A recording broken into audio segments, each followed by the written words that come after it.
Nervous tissue relies partially on the conduction of electricity, so we need to talk a little bit about electricity and how it relates to the body. Your body is electrically neutral. There are the same number of positive and negative charges in your body. There are the same number of positive charges in your body as negative charges. There are the same number of positive charges inside your cells as outside your cells. There are the same number of negative charges inside your cells as outside your cells. However, we do have areas of ion concentration. Opposite charges attract. Positives attract negatives. And keeping positive and negative charges separated requires energy. Charged particles have potential or stored energy. If we're keeping them separated, there's the potential for them to flow toward each other. And flowing ions are what electricity is. The flow of positive to negative will yield kinetic energy, or the energy of motion. Electricity in the body depends on ion movement or ion flow. Voltage is simply the measure of potential energy generated by separated charges. In the body, we measure this in millivolts. Potential is the charge difference between 2 points. The greater the charge difference between 2 points, the higher the voltage. Current is simply the flow of charge, ions in the body. You will remember that the membrane of the cell has channels in it, and these are protein channels. The cell membrane is selectively permeable. Some materials enter through protein channels. Each type of channel protein is selective for a particular type of ion. So there are sodium channels, potassium channels, calcium channels, all kinds of channels that are very specific. Some of these channels are leakage channels or passive channels. We say they're ungated. They're always open. No signaling is required to open them. Since these channels are always open, ions move freely. They move along an electrochemical gradient. They move from areas of positivity to negativity. Positive ions flow toward negatives, negatives flow toward positives, and they move along their chemical gradient. They move from an area of higher concentration of the ion to an area of lower concentration of the ion. Other channels are what we call gated or active channels. These channels are usually either open or closed, and we get the protein to change its shape. These are also ion specific. There are 3 types of gated channels. Chemically gated channels, sometimes called ligand gated channels, are opened by chemicals. The chemical might be our neurotransmitter. Voltage gated channels are opened when the membrane potential changes. And mechanically gated channels respond to some sort of physical change in the membrane, pressure, vibration, something like that. When gated channels are open, ions flow along their electrochemical gradient. They flow from a higher to a lower concentration of the ion, and positives will flow toward negatives. Ion flow is what's going to create the electrical current. Now here is a chemically gated channel. Here the chemical attaches to the channel, causing it to open. And here is a voltage regulated channel. Here there's a change in the membrane potential. Cells have what's called a resting membrane potential. Remember, there are the same number of positive and negative charges both inside and outside of the cell. They're not the same ions, however. Outside the cell, our positively charged ion is sodium and our negatively charged ion is chloride. Inside the cell, we have a much greater concentration of potassium, and our negatively charged particles are proteins. Positive ions concentrate on the cell surface. The reason they do this is because sodium is pumped out at a greater amount than potassium is pumped in. Those sodium-potassium pumps pump out 3 sodiums for every 2 they pump in. The other thing is there are more potassium leakage channels. Since there's more potassium inside the cell than out, potassium naturally leaks out. This means that we have a concentration of positive ions because they've just been dumped out of the cell. The membrane is more negative on the inside of the cell. The potential is about a minus 70 millivolts. The negatively charged amino acids try to follow the potassium as they leak out, but there are no channels for them to get out, so they get kind of left behind. They get stuck at the membrane. They can't get out, but they do collect there just under the cell membrane. So when we look at our resting membrane potential, we've got that concentration of positive ions just on the outside and that negative ion concentration just on the inside. The potential for ion flow is about a minus 70 millivolts. There are two reasons why membrane potential changes. One can be concentrations of ion across the membrane change, or the membrane permeability to ions changing, allowing ions to either enter or leave the cell. These changes produce two types of signals: graded potentials, which will operate only over short distances, and action potentials, which will operate across long distances. Membrane potentials can act as signals because excitable cells communicate by changing their membrane potentials. The two cells that do this are muscle cells and neurons. Membranes start in the polarized state. That's what the resting membrane potential is. In neurons, this is approximately a negative 70 millivolts. When we say the cell depolarizes, this is when it's excited. Here we have a decrease in membrane potential. The membrane becomes more positive than at resting membrane potential. It goes up to a minus 50 or minus 55 millivolts. Hyperpolarization is inhibitory. Here we increase the membrane potential. It is more negative than the resting membrane potential, as low as a negative 90 millivolts. Graded membrane potentials are just short-lived local potential changes. In depolarization, the inside of the membrane becomes just a little more positive. In hyperpolarization, the inside becomes slightly more negative. The current flow will decrease with distance. That is, this change in polarization peters out after a while. The magnitude will vary with the stimulus strength. The stronger the stimulus, the further it will travel along the membrane. It's like dropping a pebble into a still pool. A small pebble creates just a little bit of rippling that dissipates pretty quickly, but if you throw in a large rock, you get bigger waves and they go for a further distance. That's how a graded potential works. An environmental change near the neuron will cause a gated ion channel to open, only the one. We will have a slight depolarization at that one point, and the rest of this will be the result of ion rearrangement, not a real flow of ions. This is what we see on the dendrites in the cell body. This is essential if we're going to initiate an action potential on the axon. So when we have this slight stimulus, we open one gate. Some ions cross the membrane, but only that one point really has the ion flow come in. After that, we simply have ions rearranging, trying to get back to resting membrane potential. This will go a short distance before we will go back completely to resting membrane potential. So we have to have a strong enough stimulus for this irritation to make it all the way to the axon hillock. An action potential occurs because there's a brief reversal of membrane potential. We go from about a minus 70 millivolts all the way up to about 30 millivolts. So there's a 100 millivolt change. This does not decrease in strength over distance. Once we get it started, it's like a path of dominoes. You hit the first domino, which hits the second one, the third one, and so on, and it continues until you run out of dominoes. That's what happens with an action potential. It continues until you run out of cell membrane. Action potentials are generated on muscle cells and on axons. This is what we consider a nerve impulse. We have to transition a graded potential to an action potential, and this takes place at the axon hillock. An action potential begins with the cell at its resting state. All of the voltage-gated channels are closed, and we have that resting membrane potential of a minus 70 millivolts. A graded potential will reach the axon hillock. Now this potential has to reach what we call threshold, minus 55 millivolts. So the graded potential has to be at least that strong.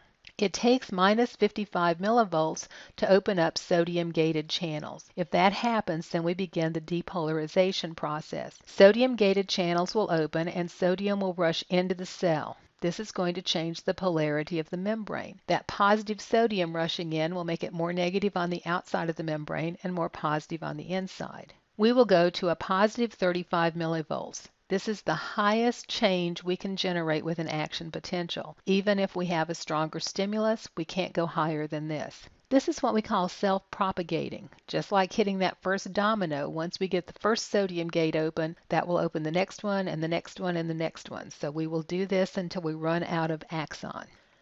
Repolarization will then begin. The sodium gates are only open briefly and they begin to close, and as they close, the potassium gates open. There's more potassium inside the cell, so potassium rushes out. Now this makes it more positive on the outside and more negative on the inside, so we start to restore resting membrane potential. However, the potassium gates close kind of slowly, and we tend to overshoot the whole process. We make it more negative on the inside than the resting state. This opening and closing of the sodium and potassium gates corrects the ionic concentrations inside and outside the cell, but does not return us back to resting membrane potential.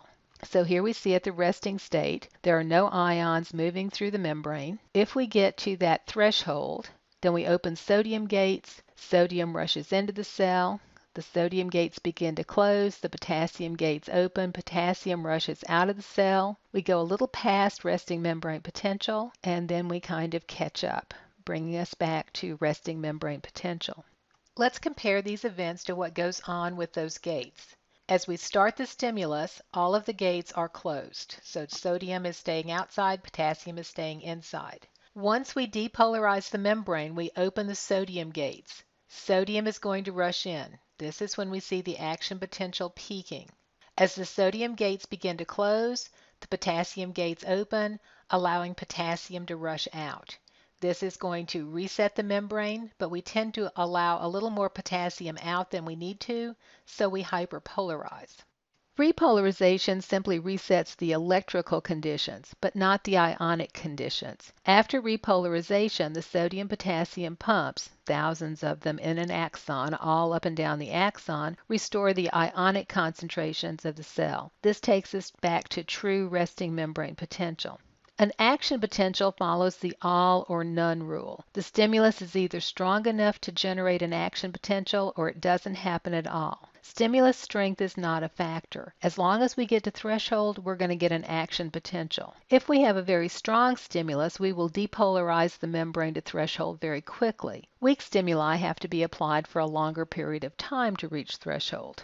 All action potentials are alike and are independent of stimulus intensity. Strong stimuli simply cause action potentials to occur more frequently. It's the central nervous system that determines the stimulus intensity by the frequency of the impulses. This is how we perceive different levels of stimulus intensity.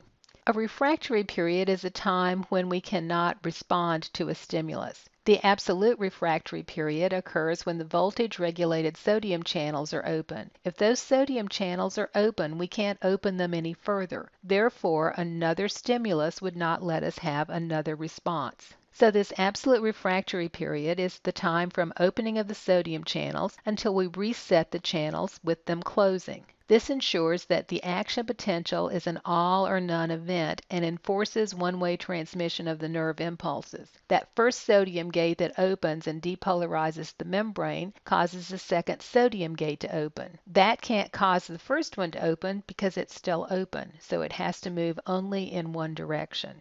We then have what's called the relative refractory period. This follows the absolute refractory period. When most of the sodium channels have returned to their resting state, we still have some of those potassium channels open. Repolarization is occurring. At this point, the threshold for an action potential generation is elevated. The inside of the membrane is more negative than the resting state, but if we have an exceptionally strong stimulus, we could stimulate an action potential.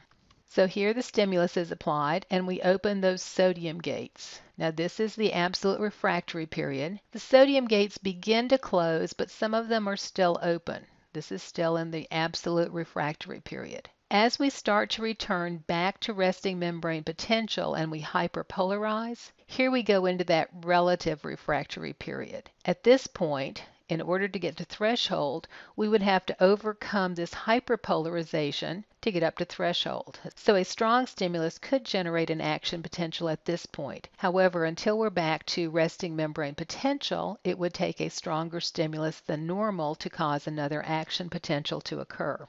The conduction velocities of neurons vary widely. The rate of action potential propagation depends on two things: axon diameter. Larger diameter fibers have less resistance to the local current flow, so they transmit impulses faster, and the degree of myelination. Continuous conduction in an unmyelinated axon is slower than what we call saltatory conduction. We see saltatory conduction in myelinated axons. Myelin sheaths help insulate and prevent leakage of charge. Saltatory conduction is possible only in myelinated axons and is about 30 times faster than continuous action potential. Here, the voltage-regulated sodium channels are located in the gaps of the myelin sheath, those nodes of Ron-Va. We only generate action potentials at the nodes of Ron-Va. The electrical signal literally jumps from gap to gap. This takes much less energy, and it is a much more efficient way to transmit impulses. This is a myelinated fiber with the nodes of Ron-Va. We concentrate the sodium and potassium gates only at the nodes, and we allow the signal to skip from node to node. We only have to depolarize and repolarize small spots on the axon, which is more energy efficient. Multiple sclerosis is an autoimmune disease that affects primarily young adults. It's usually diagnosed at about age 35. This is a disease where the immune system attacks the myelin and destroys the myelin sheath. As a result, impulse condition slows and eventually ceases. It may start with visual disturbances. The optic nerve is one of the most active nerves in your body. There may be muscle weakness, loss of muscular control, speech disturbances, and eventually urinary incontinence. The treatment includes drugs that help modify the immune system's activity and tries to improve the lives of the individuals. Interferons are used a lot in treating this particular disease. There are different types of multiple sclerosis. Continuous multiple sclerosis slowly gets worse and worse over time. There is a relapsing form of multiple sclerosis where people will have periods of remission. Nerve fibers can be classified based on their degree of myelination, their diameter, and the speed with which they conduct impulses. Group A fibers are found in the somatic, sensory, and motor fibers. These nerve fibers have the largest diameter and the thickest myelin sheaths. They also have the fastest nerve transmission. Your somatic, sensory, and motor fibers help you respond to changes in the external environment. You need very rapid movement if you're going to be able to do this. For example, you need to pull your hand off that hot stove pretty quickly, so these have to be the fastest of the neurons. Group B fibers are your autonomic motor fibers and a few small sensory fibers. These are lightly myelinated. They have an intermediate diameter and an intermediate speed. Group C fibers are found in your autonomic motor fibers and again some small sensory fibers. They have the smallest diameter, they are unmyelinated, and they transmit rather slowly. Both B and C fibers are found in your autonomic nervous system. Your autonomic nervous system responds to internal changes. Since these don't happen as fast as external changes, we can sacrifice some speed.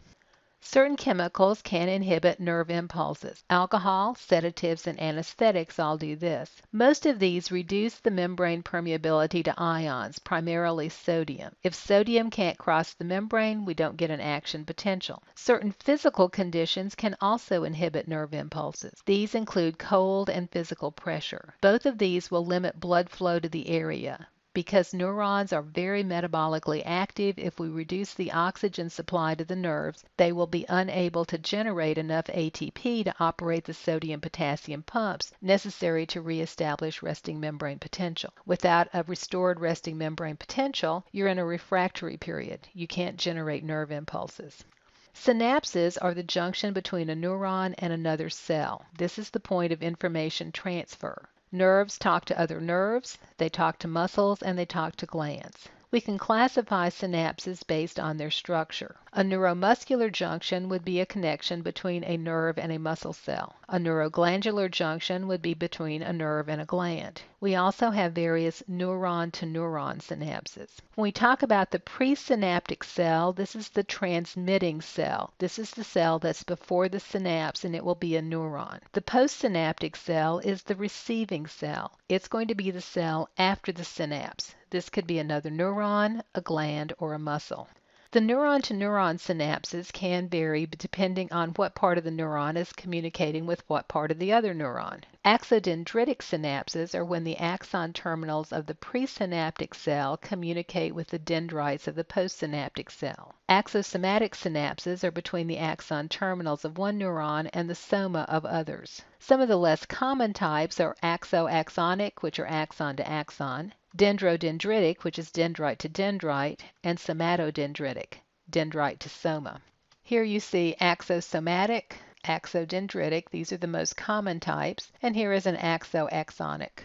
Synapses can also be classified based on their function. We have electrical synapses. Here the cells are joined by gap junctions. This means that we have a direct cytoplasm to cytoplasm connection, allowing ions to flow from one cell to the next. In this type of synapse, neurons are electrically coupled. They signal very quickly. The signaling can be in only one direction or in both directions, which is unusual. This kind of synapse is seen when we need to synchronize activities. We see these in the adult brain, particularly when we're dealing with stereotype movement like eye movement. You follow something with your eye. Chemical synapses are the most common synapse in the peripheral nervous system. This is where we have neurotransmitters that alter the membrane permeability on the postsynaptic cell. These are all one-way types of communications.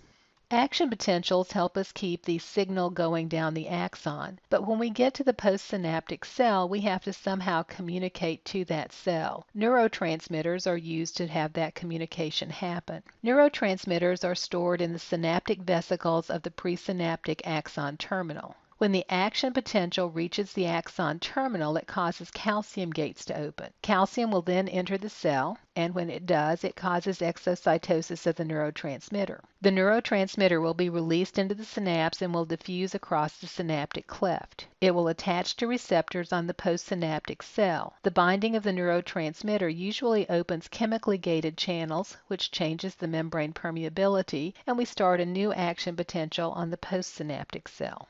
As the action potential comes down the axon, gets to the axon terminal, it opens calcium gates. Calcium coming into the cell will cause the exocytosis of neurotransmitter into the synaptic cleft. The neurotransmitter will diffuse across to receptors for the neurotransmitter on the postsynaptic cell. This will cause chemically gated channels to open, generating an action potential on the postsynaptic cell. Once a neurotransmitter is released, we have to somehow terminate its effects. There are basically three ways this happens. One is by enzymatic degradation in the synapse. When we release the neurotransmitter, we also release an enzyme that will break down the neurotransmitter. Acetylcholine esterase, for example, breaks down acetylcholine in the synapse. Some neurotransmitters are taken back by the presynaptic cell. This is a reuptake mechanism, but it removes the neurotransmitter from the synapse. And diffusion is diffusion. Not all diffusion is straight across the synapse to the receptors. Some of the neurotransmitter will diffuse out of the synapse and never see a receptor. So as we have the release of the acetylcholine, it can either be degraded enzymatically, it can be taken back by the presynaptic cell, or simply diffuse right on out of the synaptic cleft. Receptors on the postsynaptic cell are chemically gated channels, not voltage gated channels. They will initiate graded potentials, as we see on the dendrite. The strength of this graded potential will be based on the amount of neurotransmitter and the time it's in the synapse. This will alter the potential of the postsynaptic cell locally. Now, these postsynaptic potentials may be either excitatory or inhibitory. Excitatory postsynaptic potentials, or EPSPs, occur when the neurotransmitter binding opens a chemically gated cation channel. This allows for the simultaneous flow of sodium in and potassium out. As more sodium moves in and less potassium moves out, we will have depolarization of the postsynaptic membrane. Graded potentials will then have to reach the axon hillock. If the potential reaches threshold, then an action potential will be generated on the axon of the postsynaptic neuron. Inhibitory postsynaptic potentials, or IPSCs, occur when the neurotransmitter binding inhibits the neuron's ability to generate an action potential. Most of these induce hyperpolarization. They either make the membrane more permeable to potassium or to chloride. If potassium channels only are open, potassium moves out of the cell, making it more positive on the outside and more negative on the inside, a hyperpolarization. If chloride channels are open, then chloride moves into the cell, again making it more negative inside the cell and causing hyperpolarization. As that inner surface of the membrane becomes more negative for either reason, we have less likelihood that an action potential will be generated. Multiple excitatory potentials are needed to reach the axon hillock. We can have either temporal summation, where we have rapid fire transmission by one neuron, neurotransmitter is released in quick succession, or we can have spatial summation, where several presynaptic neurons fire at once, releasing a large quantity of neurotransmitter into the synapse. iPSPs undergo summation as well. Most neurons receive both iPSPs and EPSPs simultaneously. As these build up, the axon hillock keeps scores. If we have more excitatory postsynaptic potentials, then we'll get to threshold and the cell will fire. This presynaptic cell is communicating with this postsynaptic cell. As it fires too slowly for us to get to threshold, so no action potential develops on this postsynaptic cell. This presynaptic cell is firing very rapidly. As neurotransmitter builds up in the synapse, we reach threshold and we get an action potential on the postsynaptic neuron. In this instance, we have two presynaptic neurons firing simultaneously to this one postsynaptic cell. Again, enough neurotransmitter builds up in the synapse that we reach threshold and we get an action potential on the postsynaptic cell. In this case, we have one presynaptic cell sending excitatory messages and another sending inhibitory messages. As these are added up on the axon hillock, they cancel each other out, so no action potential is generated. There are some modifications that occur to the presynaptic neuron. One is synaptic potentiation. Repeated use of a synapse enhances postsynaptic potential. If we're continuously using that same synapse, we have higher calcium levels in the presynaptic membrane. This increased calcium causes an increase in the release of the neurotransmitter. More neurotransmitter in the synapse, more likelihood that we get action potential on the postsynaptic cell. We can also have presynaptic inhibition. Here the release of neurotransmitter is inhibited by another neighboring neuron that's sending an inhibitory signal to the presynaptic cell, not the postsynaptic cell. This will reduce the postsynaptic excitability.